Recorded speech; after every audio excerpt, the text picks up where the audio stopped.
Greetings and salutations, guys. I am here today to review Roadhouse, or I guess I should say Roadhouse 2024, the remake of the very beloved Patrick Swayze movie from 1989. A movie, by the way, the original, I have a lot of affection for, but I probably don't have the sort of same level as adoration as far as, because I didn't grow up with it. I watched so many 80s action movies growing up. For whatever reason, didn't see Roadhouse until a few years ago. Actually, I have to thank my old boss at IGN, who at one point gave all of us in the department Roadhouse as a DVD as a present one year, and that was a great present because Roadhouse is a wonderful gift. And once I watched the movie, I got it. I understood why people love the movie so much. Since then, I've seen it several times, including a few years ago at a great revival screening where Kelly Lynch and Rowdy Harrington and a bunch of people involved in the movie spoke. So I love the movie, but I'm not quite as maybe precious about it as some people, because I just don't have that same level of like growing up with it and loving it for that long. So I was open to this remake, and I actually quite enjoyed this remake. It is not the original, and it can't be, and it's made in a different time, a different era. But I think to its credit, it's giving it its own spin. And I think sometimes remakes fall in the trap of just echoing too many things, of copying too many things. And I like that this one takes the basic concepts.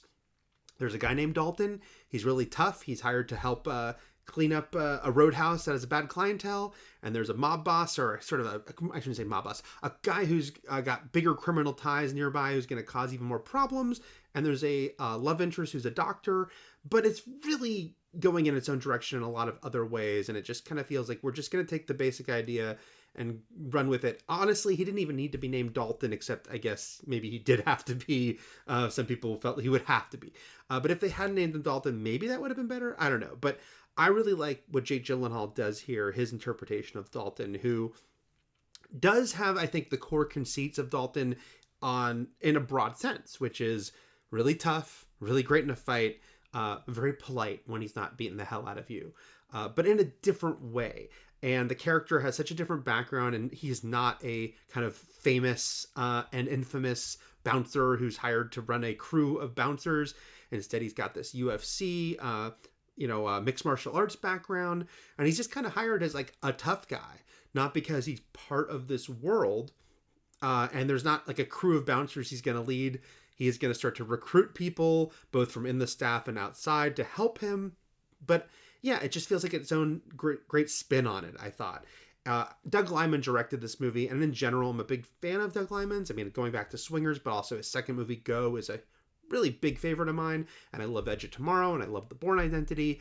And I think, yeah, he brings his action prowess to this movie.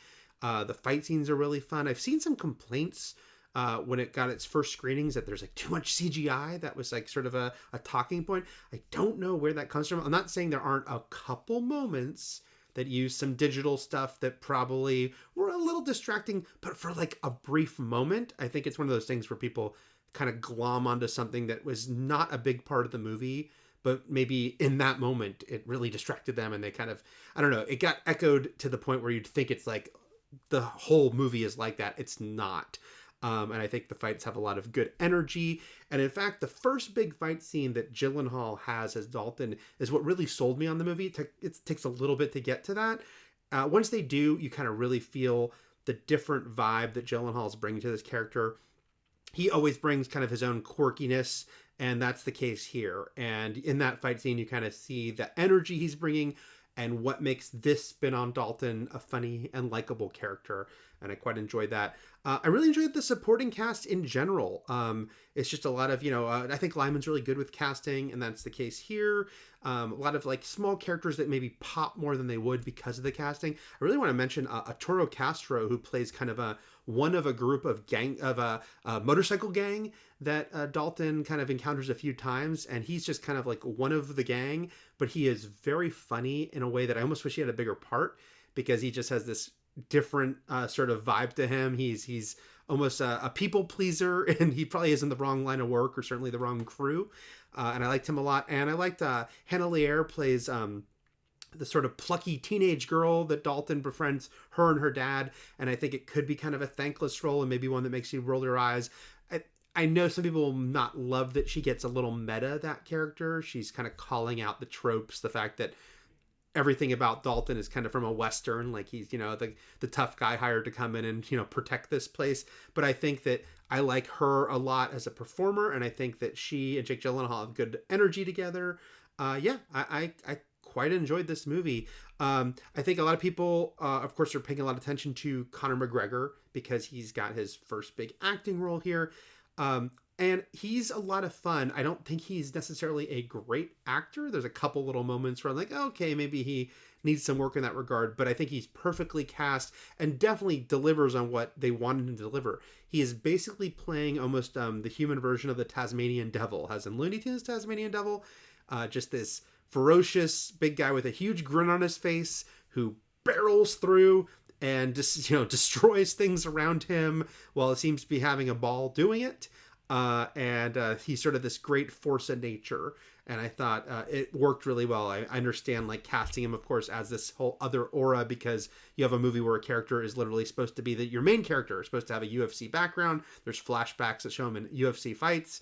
And now you've got this guy who is in real life embodies that. But I thought that he was a really fun presence in the movie. I don't have too many major complaints. It's not like Roadhouse is like a perfect action movie or anything like that. Like it's certainly going sort of by the numbers as far as like the path it's taking, and a little bit of an issue at the end because the movie suffers a bit from too many villain syndrome. We have our main villain, Billy Magnuson, plays this sort of local guy whose dad was a big crime boss, and he's kind of taken over for his dad while his dad's in jail. But then a couple other characters get added on around that. Maybe it's too many, because at the end of the movie, I felt like there's a really fun final fight between a couple characters, but then it felt like there was a little bit of a lack of closure, and I think that's because there was too many villains kind of hanging around the periphery, and maybe felt like it didn't feel like everything came together with those characters at the end. But overall, I watched this movie, big smile on my face for most of it, and it's been brought up a lot that Doug Liman has been very vocal about the fact that he is upset this movie will not have a theatrical release. And I'm bummed about it. It's a bummer because, this is not, high art, but this is a good time at the movies. I was lucky enough to see it in a movie theater at the screening I went to. And I just feel like this can be a great time. I mean, a few weeks ago, well, I guess a couple months ago, but like The Beekeeper opening night, I had a blast seeing that with, a mostly sold out audience, all having a good time watching Jason Statham beat people up while talking about The Hive.